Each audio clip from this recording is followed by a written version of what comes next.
inflation? So again, by now you should give me a proper definition for inflation. So what is inflation? What is inflation? Depends on many factors. Many factors. It depends on. A question enti. What are the factors influencing inflation annana? What is inflation anna? Price rise. See, persistent increase in the price level in a economy is called inflation. So here two things. One is price level. Price level means overall the average prices in the economy. Second one, persistent increase in the price level, not a one day increase, one day decrease. Overall in a particular year, persistent increase in the price level of overall goods and services in an economy is what is called as inflation. So when there is inflation, what will happen? The prices increase. Because of that, the purchasing power of the money, will it increase or decrease? Decrease. Purchasing power of the money, increase or decrease? Decrease. That means if we have 100 rupees, okay, with that 100 rupees today, if we can buy few things, tomorrow because of inflation, with the same 100 rupees, we won't be able to buy the same things. We might be requiring 120 or 130 or 140 based on how much is the level of inflation. So what is happening? Whatever the money that we have, its purchasing power is reducing. And who will get impacted because of this? Generally poor people. Right? For poor people, suddenly their incomes won't increase. Okay, let us say normally if you take software industry salaries, okay, 20 years back whatever is the salary and today whatever is the salary, it will be hugely different and it will be very high. Whatever might be 20 years back and whatever is today, it will be very high. But in the same rate, has the agriculture income and generally the overall wages that are paid, have they increased in the same rate?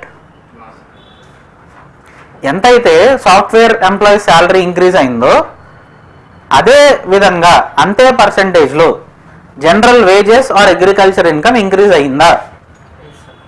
It has not increased.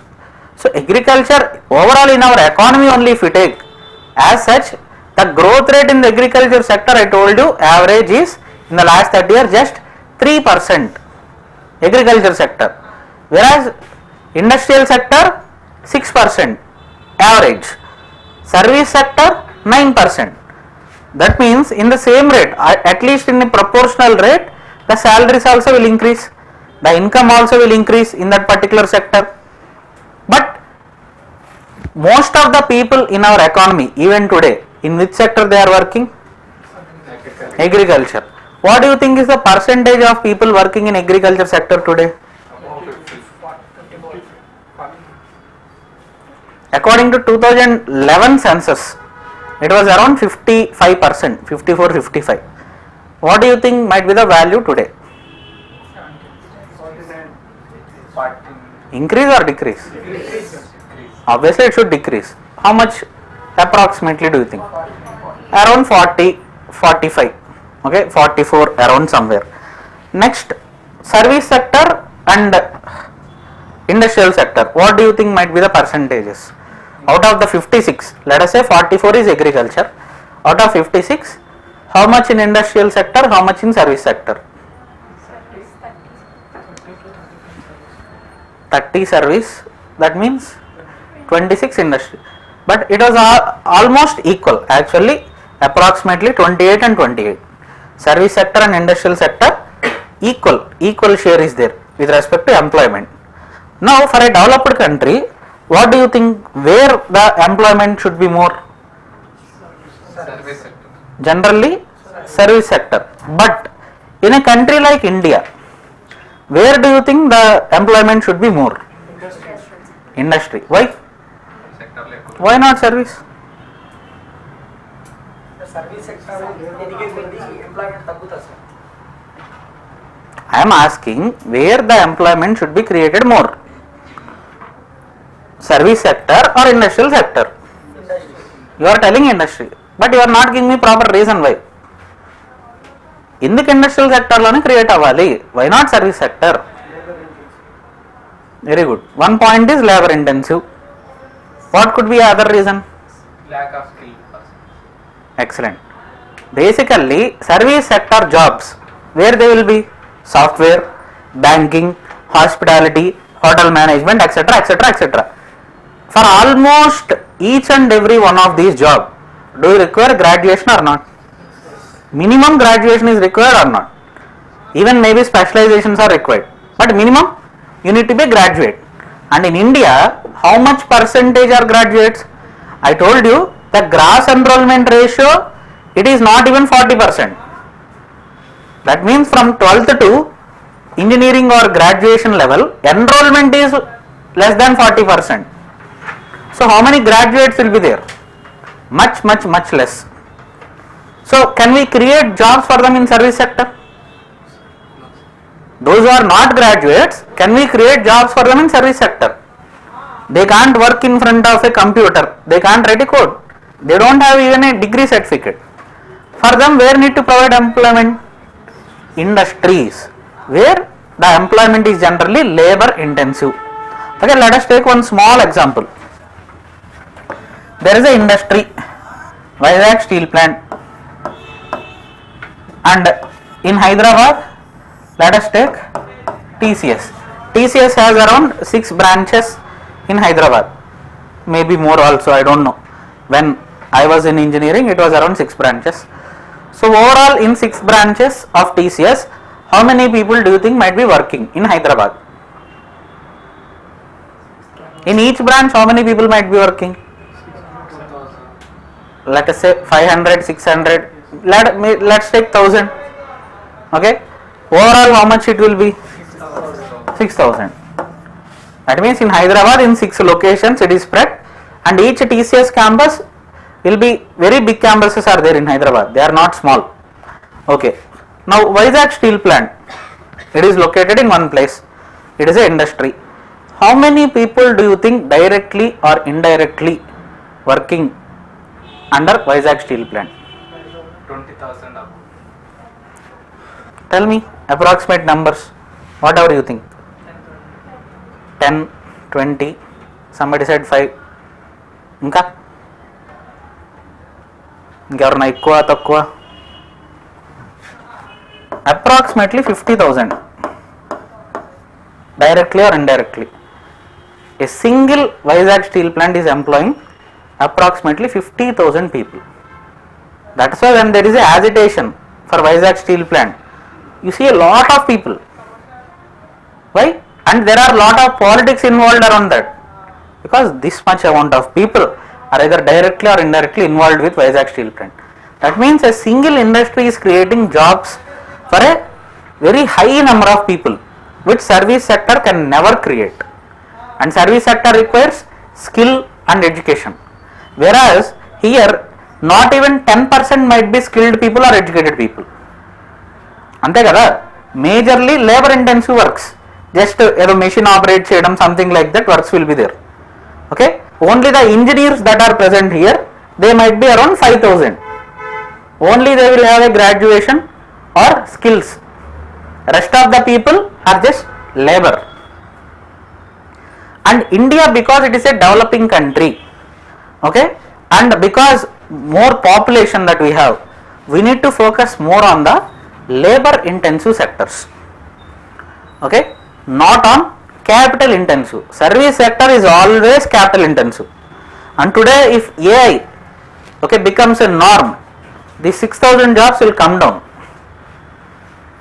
Okay, today a code, it can be directly written by AI, and generally there used to be a lot of jobs in software sector with respect to a particular thing called testing tools.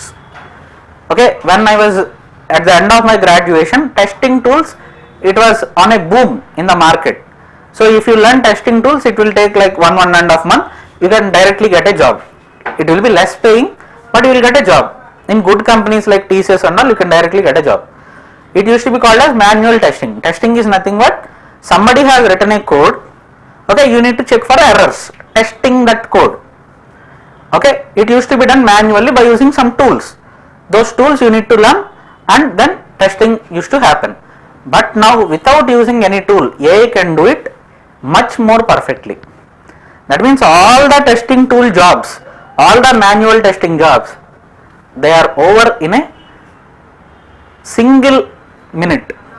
Okay, just because of AI and because of ChatGPT, all the testing, manual testing jobs were cleared. Most of them are now unemployed. Either they need to upgrade their skills to AI testing, and again the number of jobs will be less. So service sector, that can happen, but here always there will be jobs, industrial sector. Okay, how much ever you automate, still labor intensive jobs will be there. And generally, why in India the unemployment rate is high? One of the reason, in India most of the companies, okay, big industries, all they are capital intensive, even in industrial sector. And the focus of India's industrial sector after independence was mainly on capital intensive industries like steel, cement, etc., etc. All these are again a little bit of capital intensive. What are labor intensive sectors? Tell me some examples. MSME, that is a different thing, micro small enterprise. I am asking sector. ఇండస్ట్రీకి సంబంధించి అడుగుతున్నా. PD పరిశ్రమ. Okay, tobacco again. So we can that will come under the category of food processing. Okay, what else? Food processing industry labour intensive. Like that, give me some more examples. Iron and steel is not labor intensive. Plastic also maybe not. Cement, ఇందాకే చెప్పాను కదా cement కాదని. Just 2 minutes back I told not cement. Again not. See, they require huge capital or not? Automobile, iron and steel, ఒక company are ఒక industry పెట్టాలంటే ఎంత ఖర్చు అవుతుంది? Thousands of crores or not? So a normal person, can he keep a iron and steel industry, cement industry? Okay, ఇవన్నీ normal మీరు నేను పెట్టగలమా? అండ్ మనం ఎంప్లాయ్మెంట్ క్రియేట్ చేయగలమా? It requires some big company or government to establish them. But what you and I can do, that is my question. He told toys. Most of the toys that are there in India currently are all Chinese toys. అంటే చిన్న toy కూడా మనం తయారు చేసుకోలేమా? We need to import from China. And toys market, it is a very huge market in India. Okay, thousands of crores market, and all those thousands of crores we are paying to China. So at the local level, can't we establish some toy industries? And it will require labor, manual labor. Machines kaadu, manual labor will be required. We can provide a lot of employment. Similarly, textiles, they require manual labor. Okay, and leather industry, chappal industry, again these are all labor intensive, but we have never focused on them. We import all these things. Okay, we pay a premium price for them. Brands, why can't we create our own brands? ekkadi nuncho Puma, some brands we import and we pay them thousands of rupees. Okay, అది మళ్ళీ చూపించుకుంటాం, అదో fashion. ఏడు వేసుకోకుండా brand. So that is one thing. So labour intensive industry, and this was actually focused by Bangladesh. Bangladesh, it has actually the economic growth rate of Bangladesh, if you see in the last few years, it was much more better than India. The reason they have focused mainly and only on the labor intensive sectors. Okay, like leather industry, pharmaceutical, okay, textiles, jute, they have focused on these toys, and they have improved their employment rate drastically. India only after the current government, that is the NDA government came into power, they started focusing on these sectors. Okay, now all these sectors are called sunrise sectors. More incentives are being provided. I told you, food processing industry is a sunrise sector, growing almost at a rate of 16% per year. Okay, which is not seen in any other sector. So if you want to establish a food processing industry today, highly lucrative. Andhra Pradesh, let us take the example of Andhra Pradesh. Andhra Pradesh is the leading producer of fruits in India. ఎంతమందికి తెలిసేది? But do we have in the same amount, okay, food processing industries for processing them? Fruits are not just consumed by people. They can be used as a raw material for making some industrial product. Okay, example, tomato ketchup. Okay, processing. Similarly, many other products, even all the real juices that will be there, mango juices and maza, etc., pulpy orange, all these are nothing but food processed products. Okay, if we can establish these industries locally, okay, what will happen? We will be able to provide employment. At the same time, farmers also will be benefited. They will be getting a better price, and wastage also will reduce a lot. No need to export to far-flung areas. Okay, everything if we can process locally, food processing industry. Okay, so that need to be the focus of India. We need to focus more on labor intensive sectors, less on iron and steel. Always iron and steel, it is like a emotional thing. Kadapa steel plant కావాలి. Okay, so what? How much employment it will create? And in the last government, Kia industry వచ్చిందని ఇప్పుడు కూడా అదే గోల. They won't even provide employment for the local people. Okay, they provide only employment for whom? For technical skilled people. That too with a particular skill that is required for that company. అంతే కదా. Otherwise, food processing industries and all, Priya Pachallu, anybody can work there or not. Okay, we need to focus more on these aspects, not on Kia, not on steel plants. Yes, they are also required. It's not like avi waste and gaadu. Okay, they need to be there, but instead of investing some thousands of crores on a steel plant, establish some 1,000 other small food processing industries. It will create more employment, that too in rural areas, instead of concentrated employment in a single area. 50,000 మంది ఒక్క ఏరియాలో ఉన్నారు. Instead of that, the Vizag steel plant cost is around 1 lakh crore. I am not saying it should not be there. Tomorrow if you want to invest something like more 5,000 crores on Vizag steel plant, instead of doing that, distribute that 5,000 crores into 50 crores each. Establish some 100 or 1,000 small industries, food processing industries. It will create more employment, that too in rural areas. Okay, where major employment is provided by agriculture sector.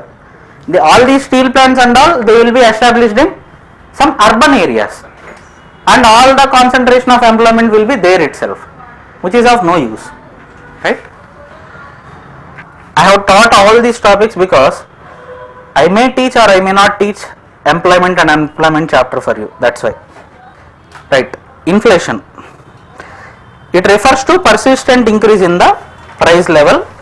So here price level means average of all the prices in an economy, and it also refers to increase in average prices of goods and services in an economy over a period of time. And one more thing, it reduces the real purchasing power or value of money. So inflation refers to a situation in which too much money chasing too few goods, and what it will do, it will reduce the real purchasing power of the money.